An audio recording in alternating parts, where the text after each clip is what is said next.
The scream tore through the Kentucky woods like a saw through bone. One sharp, ragged cry, then silence, broken only by the whisper of leaves and the faint echo of rushing water in the valley below. By the time neighbors reached the tree line, there was nothing left of the hunter but his rifle, snapped in half, and a trail of blood that vanished into the fog. If you think that sounds like the beginning of a nightmare, you're right.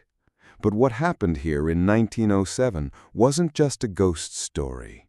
It was something darker, something that made grown men swear they'd never enter the woods again. Stay with me, because what you're about to hear is the macabre history of two brothers who turned hunters into supper. And if you want more chilling stories like this, hit subscribe, drop a like, and let's step deeper into the shadows together. Kentucky, at the turn of the 20th century, was a land caught between ages. Coal towns sprouted like weeds in the hollows, trains screamed through the night, but superstition still ruled the hills. People whispered about witches in the creeks, about haints that lingered near crossroads, and about curses that ran like poison through bloodlines. Folks didn't read much, but they remembered the stories that kept children awake at night and made men carry charms in their pockets. That winter, the stories stopped being just stories. It began with hunters vanishing, not drunks lost in the snow, not wanderers who strayed too far, seasoned woodsmen who knew every ridge and creek by heart. They'd leave home with rifles slung over their shoulders and hounds at their heels, only for the dogs to return alone, tails tucked, eyes wide. Wives wept by firelight, neighbors gathered for search parties, and yet nothing was ever found, no bodies, no prints, just silence in the woods. At first, people blamed bears. Kentucky black bears had been rare for decades, but fear makes men believe in monsters. Then, when one missing hunter was finally found, no one spoke of bears again.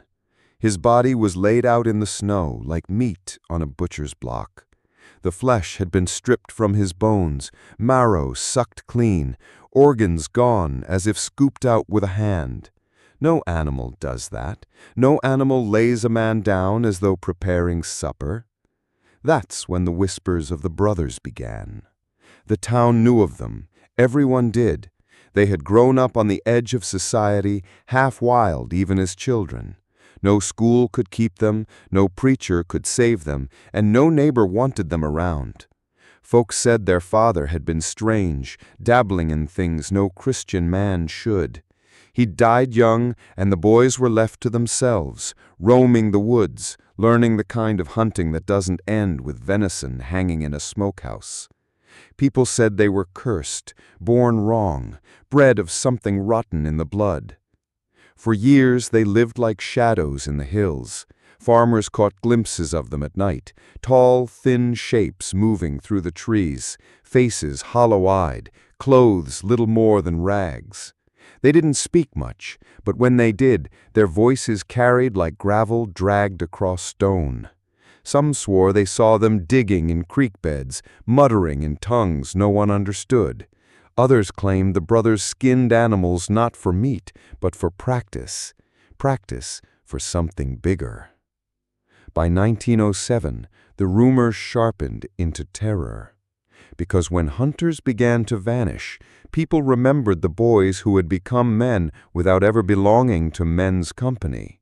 And when those bodies were found, chewed, carved, devoured, the whispers turned into certainty. The brothers weren't just strange, they were cursed. Night after night, cabins locked their doors. Men sat with rifles across their knees while women pressed rosaries to their lips. But the fear didn't stay contained in the home. It spread.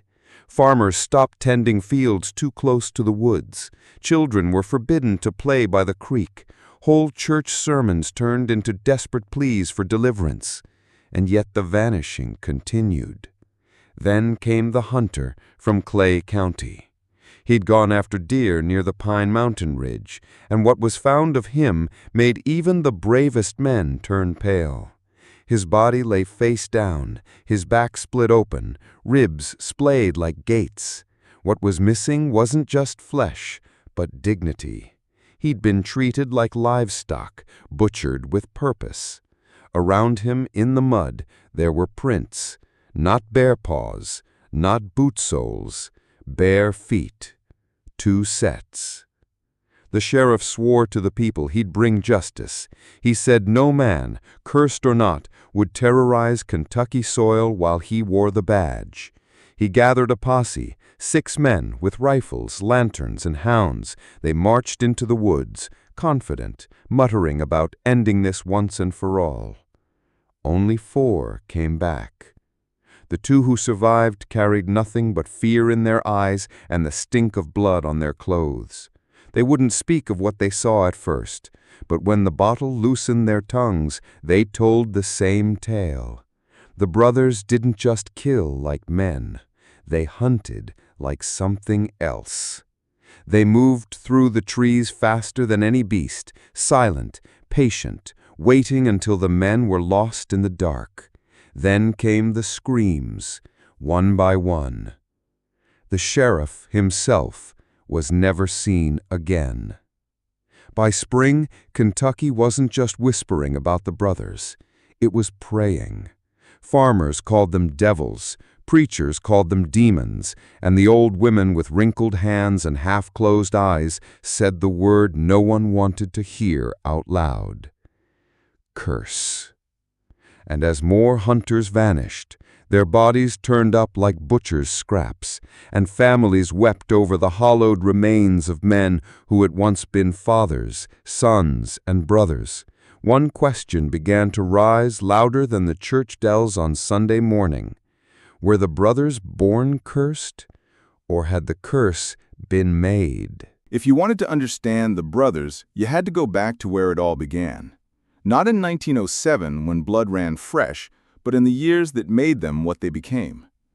Kentucky had always carried the weight of hard lives and harder deaths, but for the boys who would grow into shadows feared by all, the world had been cruel from the very start. They were born into a family no one trusted. Their father, Elias Whitlock, was a man who walked crooked between faith and something else. In daylight, he carried a Bible tucked under his arm. At night, folks swore they saw him whispering to the woods, lighting candles in hollows, scratching strange symbols into the bark of sycamore trees. He was a hunter by trade, but not the kind you'd welcome at your table. Meat disappeared from neighbors' smokehouses. Dogs went missing. And once a child swore he'd seen Elias carrying a sack that dripped red into the dirt. The sheriff asked questions, but nothing stuck. Then came the whispers of witchcraft. A farmer claimed Elias's wife had bled out after he tried some healing rite with herbs and bloodletting. Others said he'd been caught with bones buried under the floorboards of his cabin, arranged in patterns no preacher could bless. When he died suddenly, crushed by a fallen oak in the hills, some said it was God's judgment. Others claimed the tree had been pushed by darker hands. What remained were his sons. 2 boys with hollow cheeks, sharp eyes, and a silence that made people uneasy. Their names were Jonah and Silas. Even as children, they seemed older than their years, like the weight of their father's sins had settled into their bones. They spoke little, but when they did, their words carried a strange gravity, as though they weren't just repeating thoughts, but channeling something deeper. Raised without a mother and with only the echo of their father's reputation, they became outcasts in the hollows. No school teacher wanted them in a classroom. No preacher wanted them in a pew. They lived off what they could snare, steal, or scavenge, and in the woods they found their true education. It started with rabbits, then deer, but the way they hunted wasn't natural. They didn't just kill for meat, they lingered over the kill, touching the organs, studying the bones, practicing cuts with hands too steady for children. Farmers found carcasses left hanging in trees, gutted, their flesh carved in ways that spoke more of ritual than hunger. By the time Jonah was 15 and Silas 13, they no longer begged for scraps in town. They prowled. People said they saw them moving together through the trees, barefoot, silent, their eyes reflecting torchlight like animals. They didn't wave, they didn't nod, they simply vanished back into the dark. The townsfolk began to speak of a curse, one that had not died with Elias but lived on in his bloodline. Old women muttered that Elias had traded his soul for survival during a famine, and that his sons bore the mark of that bargain. Others swore the boys had been fed human flesh as infants, that their mother's death had no accident but a sacrifice. Whatever the truth, no one wanted to test it. By the late 1890s, when other boys their age were taking jobs in the mines or working fields, the brothers had become something else entirely. They were tall, gaunt, with long arms and sharp jaws that seemed carved for menace. No one saw them laugh, not once.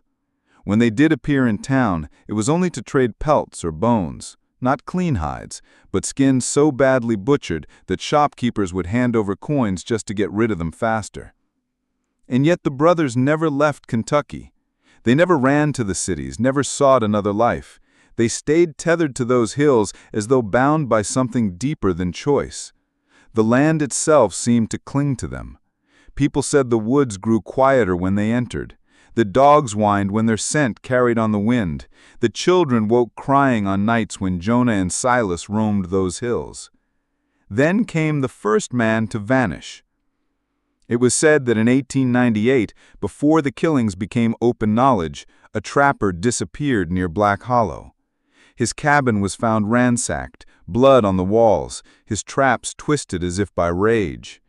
Neighbors whispered about Jonah and Silas, but there was no proof. The law shrugged, chalked it up to bears or bandits. Life in Kentucky was brutal. Men died, families mourned, and the world moved on. Still, unease grew. Farmers locked their smokehouses tighter. Preachers added sermons about Cain and Abel, about cursed brothers to walk the earth with blood on their hands. And every time someone disappeared, eyes turned to the woods where Jonah and Silas were said to dwell. By the turn of the century, the brothers had become living folklore. Children dared each other to say their names 3 times at midnight. Hunters carved crosses into tree trunks before setting foot in the hollows. Women whispered prayers over their babies when the brothers' shadows passed by the window. But no one stopped them. No one dared. Because when they looked into Jonah's cold, unblinking stare, or heard Silas mutter scripture backward under his breath, something in their marrow told them this wasn't just about men gone wrong. This was about a curse that had taken root in blood, spreading like rot, waiting for its season to bloom. That season arrived in 1907. The killings that year weren't the birth of horror, they were the harvest. And every life the brothers took seemed less like an act of desperation, more like a ritual long rehearsed. The hunters who vanished weren't simply prey, they were offerings. And in the quiet of the woods, Jonah and Silas sharpened their knives, whispering the same words their father had once spoken in the dark. The woods take, and the woods give back. By 1907, Kentucky was already a place heavy with superstition. The coal mines swallowed men whole, and families buried their dead so often that church bells seemed to toll without rest. But what truly ruled the hills wasn't industry or law, it was fear.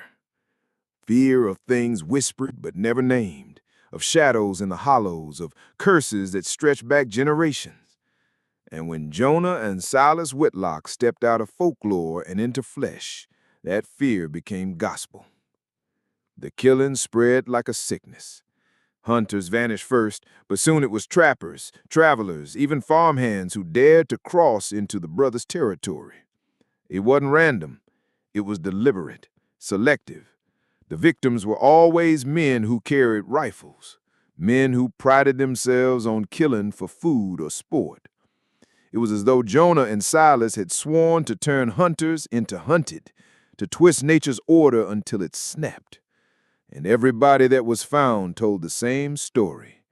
Bones cracked open for marrow, skin peeled with unnatural precision, flesh gone as though lifted by a butcher's practiced hand. Some corpses were arranged on the ground, arms spread wide, ribs split open, a grotesque imitation of the crucifixion. Others were left sitting upright, eyes plucked, mouths stuffed with leaves. These weren't just killings, they were messages. The whispers spread faster than fire through dry brush. Old women in their shawls muttered about curses that ran in the Whitlock bloodline, curses that could not be broken by prayer or bullet.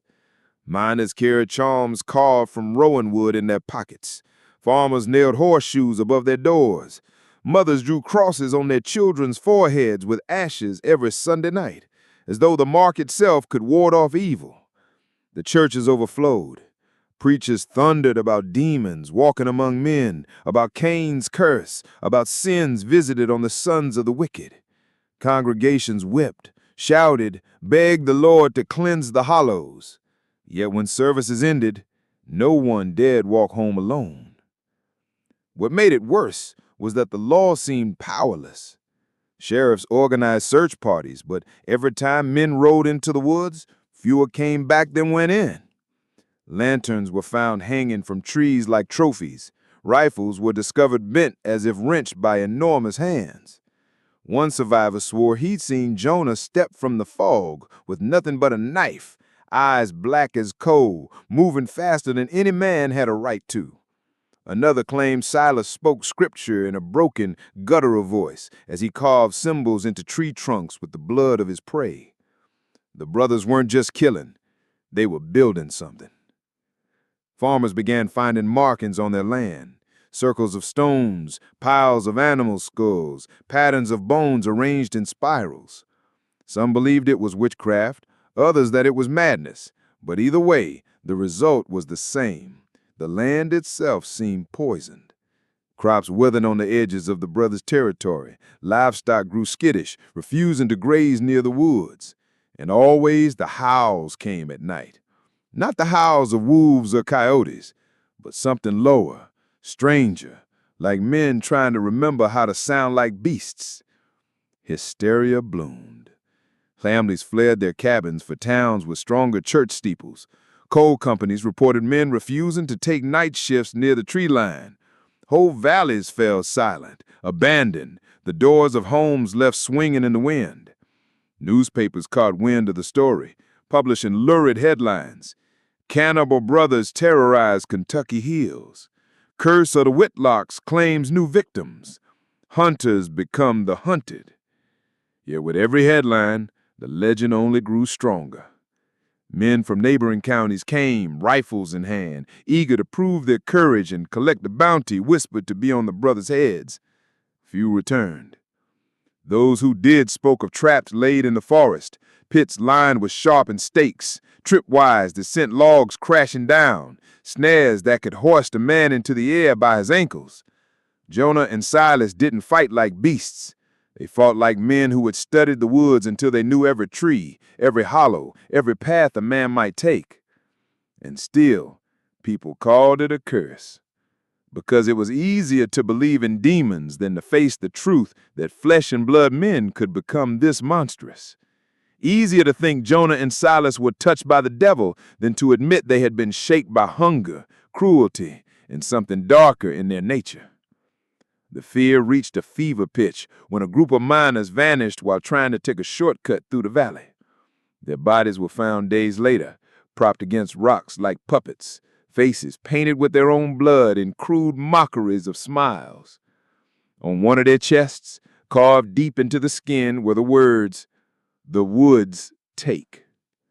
The sheriff who read those words swore his hand shook too hard to hold his rifle after that. Kentucky, by then, was paralyzed. To go into the woods was death. To stay out meant surrender. And the more people whispered, the more it felt as though the brothers weren't just killing to survive. They were killing to feed the curse itself, to make it grow, to remind everyone that the hills belonged to them. And in the middle of this fear, with bodies piling higher than the church graveyards could take, a question began to form in every corner of the state. If the law couldn't stop them, who could? By the summer of 1907, fear had turned into fury. Kentucky men might whisper of curses in the dark, but in daylight they carried rifles and spoke of justice. And when the Whitlock brothers' killings spread across counties, when miners and hunters and farmhands alike fell to the same gruesome fate, something shifted. The law could no longer hide behind sermons or excuses. It had to act. The governor himself authorized posses to form. Sheriffs from 3 counties gathered men, promising safety, promising to put an end to the curse. Some were veterans of the Spanish-American War, hardened soldiers who scoffed at superstitions. Others were farmers, armed with shotguns and faith, their hands shaking as they loaded shells.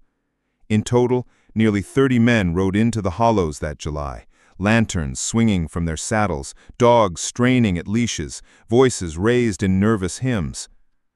But the woods had already chosen sides. The first sign came within hours. A hound caught in a snare, its body broken and twisted before it could even bark. Then came the trails, not natural game trails, but ones carved by hand, leading deeper, winding tighter, pulling the men into a labyrinth of trees. The further they rode, the more the forest seemed to close in. Branches hung low like claws. The light thinned until the lanterns were the only glow in the dark. On the second day, they found the cave. It sat in the side of a limestone bluff, its mouth wide and black as a wound. Inside, the stench nearly drove them back, rot, damp earth, and something metallic that clung to the throat. The bravest among them stepped forward with rifles raised, lanterns held high. What the light revealed froze even the hardest men where they stood. Bones. Piles of them, stacked like cordwood along the walls. Deer antlers, hog skulls, but also human remains, ribs cracked open, femurs split, skulls hollowed, and in the center, a crude wooden table, its surface stained dark, grooves carved deep into the wood as though knives had worked it for years. Symbols were scratched into the limestone, spirals and crosses twisted backwards, words half-formed in a script no one could read. One of the men vomited. Another dropped to his knees and began to pray. But the worst was not the bones. It was the realization that the brothers had been watching. Somewhere in the trees above the cave, a whistle cut the air, low, sharp, deliberate. Then another answered, further off. The men spun, rifles raised, lanterns swinging wild. Shadows flickered at the edge of sight, too quick to follow. The dogs barked, howled, then whined in terror. And then the gunfire began. Jonah and Silas struck not as beasts, but as hunters. From the trees came bullets, arrows, stones flung with deadly precision. Men fell screaming, their lanterns shattering, fire licking up the roots of old oaks. Panic spread faster than flame. Some fired wildly into the dark, others broke and ran, crashing through the underbrush with curses on their lips. By dawn, 12 men were dead. Their bodies were never found whole. The survivors stumbled back to town in silence, their clothes soaked in blood, their faces hollow. When asked what had happened, they spoke only of shadows that moved too fast, of voices that whispered scripture and curses alike, of traps laid so carefully that it felt less like chance and more like prophecy. The sheriff of Clay County, who had sworn he'd bring the brothers back in chains, was among the missing. His badge was later found nailed to a tree with a hunting knife through its center. Yet still, the people demanded more. Another posse formed, this time larger, this time armed with dynamite and shotguns loaded with silver shot. Preachers blessed them before they rode, women wept at the roadside, and children watched wide-eyed as the men disappeared into the woods. But the woods swallowed them too. Some never came back. Others returned days later, limping, delirious, speaking of how the brothers' traps had grown more elaborate, pits lined with sharpened stakes, log deadfalls that could crush a horse, snares that snapped bones like twigs. They spoke of finding fresh bones carved with symbols, of hearing laughter in the night, of seeing eyes that reflected red in the lamplight. What they found, they said, was not just men gone wrong. It was a kingdom. The brothers ruled the woods as kings of death, every path theirs, every shadow their servant. To walk into their domain was to invite slaughter, and the more blood spilled, the stronger the legend grew. By autumn, the state was in a frenzy. Newspapers screamed of cannibal kings, of cursed bloodlines, of a war in the hills between men and monsters. Families fled the hollows entirely, cabins left to rot, crops abandoned in the fields. Entire valleys went silent. And yet, Jonah and Silas were never captured, never cornered, never killed. The more hunters they hunted, the more hunters disappeared. And in every tavern, every church, every whispered conversation, one truth was spoken again and again. The hunters don't hunt the Whitlocks. The Whitlocks hunt the hunters. The autumn of 1907 bled into winter, and by then, the hills of Kentucky were silent in a way that made even the bravest uneasy. Fields lay untended. The sound of axe heads splitting wood had vanished. The roads that once carried hunters and trappers to the forest grew over with frost and weeds. Nobody dared go in, and nobody dared speak too loudly of those who had not come back out.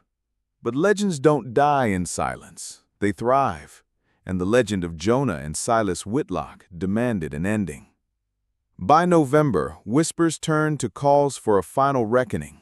Entire congregations demanded blood, some for justice, others for vengeance, and many simply for fear that if the brothers were not stopped, spring would bring more death than the valleys could bury. This time, the men who rode out were not farmers or lone sheriffs. They were hardened, desperate, and outnumbered the Whitlocks by dozens. They carried torches, rifles, revolvers, even sticks of dynamite strapped to their belts, and still they trembled. The night they chose was moonless, the sky thick with cloud. The posse gathered at the base of Pine Mountain, the black ridge that locals swore hid the brothers' lair. Their boots sank into the half-frozen mud. Lantern light flickered on faces pale as death. A preacher muttered prayers as he walked, holy water in one hand, shotgun in the other. Behind them, hounds strained on their leashes, their growls low, their hackles high. The woods swallowed them whole. At first there was nothing but silence. No birds, no owls, not even the rustle of wind in branches. The deeper they went, the more it felt like stepping into a world that did not want them. The air was thick, damp, suffocating. Every tree looked the same. Every shadow seemed to shift. And then, without warning, the traps began. A log swung from nowhere, smashing a man against the trunk with the sound like a bone snapping in half. Another vanished into a pit lined with sharpened stakes, his scream cut short by a wet final sound. Rifles fired wildly into the dark, torches hissed as they struck the damp ground, and chaos spread like fire. That was when Jonah appeared. Tall, gaunt, his face half hidden in shadow, he moved like a wolf among sheep. A knife in one hand, a rifle slung across his back. His bare feet made no sound on the frozen earth. His eyes caught the torchlight and reflected back like two coals burning in a dead hearth.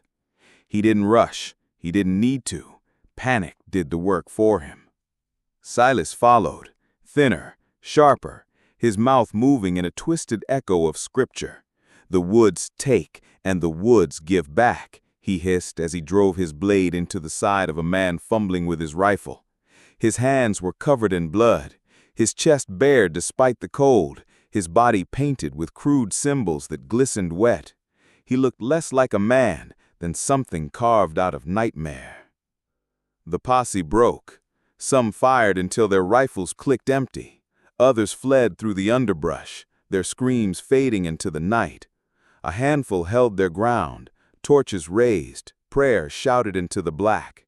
They cornered the brothers near a limestone cave, the same cave where bones had been found stacked like firewood. The torches lit the mouth of the cavern, revealing the crude table, the symbols, the stains that never washed away. "Now!" someone cried, and dynamite was hurled. The blast shook the mountain, fire and rock spilling into the cave's mouth. The earth itself seemed to roar.